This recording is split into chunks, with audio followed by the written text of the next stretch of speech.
நடக்க வேண்டிய நிச்சயதார்த்தத்தை நிறுத்திவிட்டு இங்க வந்து நிக்க நீ என்ன அப்படி ஒரு அவசகனத்தை கண்டுபிட்ட? இல்ல என்ன பேசுற நீ?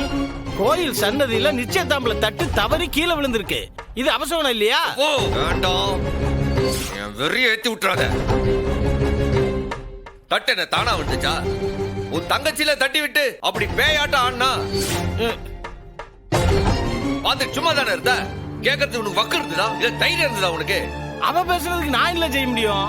ஏன் உன்னால செய்ய முடியாது? நீ தானே அவளை அம்பாடு பாடுபட்டு வளர்த்த. நீ தானே அவளுக்கு கல்யாணம் பண்ணி வச்சா. நீ தானே அவளுக்கு அண்ணன். அப்ப அப்பா மாதிரி தானே. என் தங்கச்சி இருக்கிற ஆளுல என் பேச்சுக்கு மறு பேச்சு பேசுவாளுங்களா இவளுக்கு? அவளை அப்படி தட்டி கேட்க முடியாம தானே துப்பு கட்டவனா நிக்க. சிவபாலன் கிட்ட பேசும்போது நீ தானே வந்த?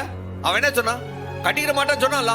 உன் தங்கச்சிக்கு உனக்கும் புரியாது. அது விருப்பம் இல்லாதவனுக்கு எப்படி கட்டி வைக்க சொல்லுத? இவளுக்கும் விருப்பம் இல்லங்க, அவனுக்கும் விருப்பம் இல்லங்க. விருப்பம் இல்லாதவங்களை கட்டி வைக்கணும் பைத்தியக்காரத்தனல்ல. ஆரம்பத்துல நானே தானே அவளை கட்டி கொடுக்க மாட்டேன்னு சொன்னேன். அந்த வீட்டுக்கு இன்னொரு தங்கச்சி அனுப்ப மாட்டேன்னு தானே சொன்னேன். நீங்க தான் பேசி பேசி பேசி என் மண்டைய கழுவி அங்க அனுப்புனீங்க. அப்பயும் போய் நின்னல்ல. என்ன சொன்ன அவன்? முடியாது தானே சொன்ன அவன்? கேட்டீங்கல்ல? இப்ப நான் காலை ஓட சொல்லுதீங்களா?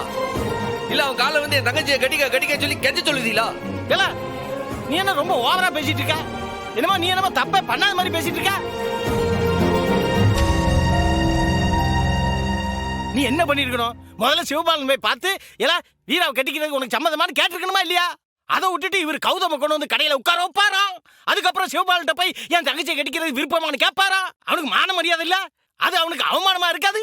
எவோ பைத்தியக்கார மாதிரி ஏதோ உளற. ஏன் உன் தங்கச்சிக்கு அறிவு கிடையாதா? இத்தனை வருஷம் இருந்தாலும் அப்பா வந்து கேட்டுக்கலாம்ல. அப்பெல்லாம் கேட்கல. அவங்க ஆசைப்பட்டு வந்து கேட்கிறாவ. அதை தெரிஞ்சுட்டு பின்னாடியே வந்து ஏமா அவனு கட்டி கொடு ஏமா அவனு கட்டி கொடு. நான் என்ன செய்வேன்? முதல்ல வந்தது யாரு? இல்ல நான் தான் போய் கௌதம் வீட்டு வாசல்ல நின்னு கெஞ்சினா. இன்னொரு வாட்டி இந்த மாதிரி பேசாத சொல்லிவிட்டேன். ஆமா நாங்க முட்டாளி, இவர் உலகத்திலே இல்லாத பெரிய புத்திசாலி. பாவியா சும்மா எப்போ தேவலாம பேசி பேசி எனக்கு வெறிய தாத்தா. ஆமா ஏத்துறோம். கோயில்ல நீ உன் தங்கச்சியை சேர்ந்து ஆடின ஆட்டத்துக்கு உங்க ரெண்டு பேரையும் என்ன என்ன செஞ்சிருப்பட தெரியாது. என்ன துளிச்சிருவேக்கும் பாலே.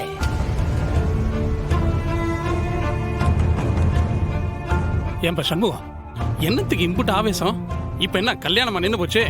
நிச்சயதார்த்தம் தானே, அதுவும் நிக்கல, தள்ளி வச்சிருக்காங்க. அம்புட்டு தானப்பா. ஏய் நீ வாய முடியல. நீ நான் அந்த ஆளுக்காக பஞ்சாயத்து போதியா? ஊரை கூட்டி நிச்சயதார்த்தம் பண்ண இடத்துல வந்து கலாட்டா பண்ணி கெடுத்து விட்டு நானே கொதிச்சு போயிருக்கேன். தேவையில்லாம பேச்சு விடாது சொல்லிவிட்டேன். சண்முகம், மாமா பேசுறதுல என்ன தப்பு இருக்கு? ஏன் எங்க அம்மாவுக்கு பொண்ணு கேட்க உரிமை இல்லையா?